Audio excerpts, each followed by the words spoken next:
Echo കാണുന്നതിന് മുന്നേ നിങ്ങൾ ഈ ഒരു കാര്യം എന്തായാലും ശ്രദ്ധിക്കണം. ഓവർ ഹൈപ്പ് കൊടുത്തുകൊണ്ട് പടം കാണാൻ കയറരുത്. കാരണം എന്താണെന്ന് ഞാൻ വഴിയെ പറഞ്ഞു തരാം. പഴകും തോറും വീഞ്ഞിന്റെ വീര്യം കൂടുമെന്ന് പറയുന്ന പോലെ എനിക്ക് പടം കണ്ടിറങ്ങിയ ശേഷം പടത്തിന്റെ ഡീറ്റെയിൽസിനെ പറ്റി ആലോചിക്കും തോറും പടം കൂടുതൽ ഇഷ്ടപ്പെട്ടുകൊണ്ടിരുന്നു. അത്രയ്ക്ക് നല്ല വെൽ റിട്ടൺ ആൻഡ് ഡീറ്റെയിൽഡ് ആയിട്ടുള്ള ഒരു സ്റ്റോറി ലൈനാണ് മൂവിക്ക്. ബാഹുൽ രമേശിന്റെ അൺഒഫീഷ്യൽ ആനിമൽ ട്രിലജിയിലെ മൂന്നാമത്തെ പടമാണ് എക്കോ. കിഷ്കിന്ധകാന്തവും കേരള ക്രൈം ഫയൽ സീസൺ 2 പോലെ ആനിമൽസിനെ ബേസ് ചെയ്ത് മറ്റൊരു അടിപൊളി സ്റ്റോറി കൂടെയാണ് നമുക്ക് സമ്മാനിച്ചത്. ആൻഡ് കിഷ്കിന്ധകാന്തത്തിന്റെ ഡയറക്ടറായ ദിഞ്ജിത്ത് അയ്യത്തൻ തന്നെയാണ് ഇതിന്റെ ഡയറക്ടർ. പടത്തിലേക്ക് നോക്കിയാൽ കിഷ്കിന്ധകാന്തം പോലെ ഒരു പ്രത്യേക വൈബിലും സ്റ്റോറി ടെല്ലിങ്ങിലൂടെയാണ് പടം പോകുന്നത്. സിനിമ കാണിക്കുന്ന ടെറൈനും സീനറീസും ഡോഗ്സും എല്ലാം തന്നെ ഇതിലെ സ്റ്റോറീനെ ഭയങ്കരമായിട്ട് ഇൻഫ്ലുവൻസ് ചെയ്യുന്നുണ്ട്. പടത്തിന്റെ റിവ്യൂ ഒരു വൺ ലൈനർ ആയിട്ട് പറയാൻ ഞാൻ കുറെ ആലോചിച്ച് നോക്കി, പക്ഷേ പറ്റിയില്ല. ലേയേർഡ് ആയിട്ടുള്ള ഒരു സ്റ്റോറിയാണ് ഇതിനുള്ളത്. ഒളിവിൽ പോയ ഡോഗ് ബ്രീഡറായ കുര്യച്ചനെ തിരക്കി അയാളോട് ഗ്രഡ്ജ് ഉള്ളവരും പിന്നെ പോലീസും ഒക്കെ ഇയാളെ പിടിക്കാൻ നടക്കുന്നതും കുര്യച്ചന്റെ ഭാര്യയായ മ്ലാത്തി ചേട്ടത്തിയും കെയർടേക്കറായ പിയൂസും കുര്യച്ചന്റെ പട്ടികളും, ഇവരിലൂടെയാണ് കഥ മുന്നോട്ട് പോകുന്നത്. ആൻഡ് ഞാൻ നേരത്തെ പടം ഹൈപ്പ് വെച്ചുകൊണ്ട് കാണരുത് എന്ന് പറയാൻ കാരണം the movie is too good. Technical aspects ആയാലും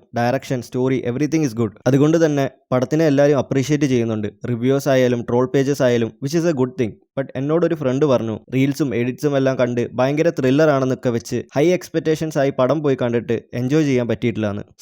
ദിഞ്ജിത്ത് അയ്യത്തൻ ബാഹുൽ രമേശ് കോംബോ ആയ കിഷ്കിന്ധകാണ്ഡം എങ്ങനെയാണോ നമ്മളെ പടത്തിലൂടെ കൊണ്ടുപോയത്, അതുപോലെ ഇതും ആ കാടും മലകളും ഡോഗ്സിനെയും എല്ലാം കാണിച്ചുകൊണ്ട് ഒരു യുണീക്ക് ആയിട്ടാണ് നമ്മളിലേക്ക് സ്റ്റോറി എത്തിക്കുന്നത്. അതുകൊണ്ട് റീൽസ് ഒക്കെ കണ്ട് ഹൈ എക്സ്പെക്ടേഷൻസ് വെച്ച് പടത്തിന്റെ എക്സ്പീരിയൻസ് നിങ്ങൾ കളയരുത്. And don't miss this in theatres. സന്ദീപിന്റെ ആയാലും ബാക്കിയുള്ളവരുടെ ആയാലും 10 acting, 10 background score, 10 cinematography and 10 story. അതുകൊണ്ട് പടം കണ്ടിട്ടില്ലാത്തവർ എന്തായാലും കണ്ടു നോക്കുക.